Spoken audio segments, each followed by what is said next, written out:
खानापूरकर विटेकरांना व तासगावकर यांनी श्रावणामध्ये किमान एकदा तरी सोमवारी या ऋषींच्या रहस्यमय मंदिराला भेट नक्की दिली पाहिजे. ते ठिकाण आपल्या जवळच सांगली जिल्हा खानापूर तालुका तामखडी आरसडवाडी फाटा. तिथूनही अर्धा किलोमीटर पुढे गेल्यानंतर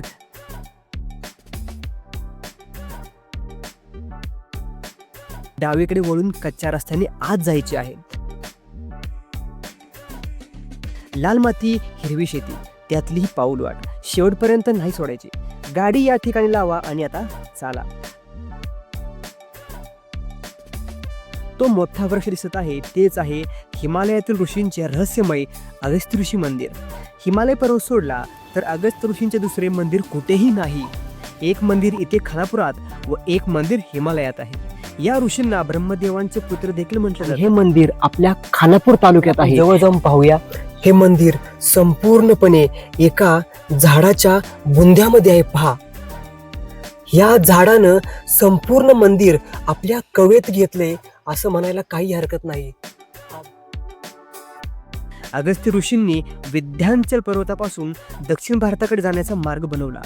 या काळामध्ये शेती कशी करावी याचे ज्ञान त्यांनी लोकांना दिले. मंदिराची चौकट जे गणेशपट्टी आणि त्यानंतर हे मंदिर, ज्या प्रकारे मंदिराची चौकट आहे त्याचप्रमाणे ह्या पिंपळ वृक्षानं पण एक आपली चौकट तयार केलेली आहे.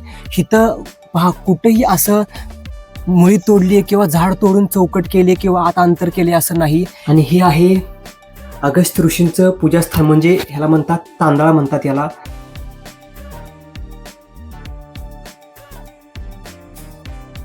अगस्त्य ऋषी खानापूरला का आले याच्या मागे दोन भयंकर राक्षस व त्यांचं युद्ध याचं कारण आहे.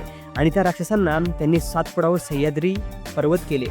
त्या राक्षसांना साक्षात देवसुद्धा भयभीत व्हायचे.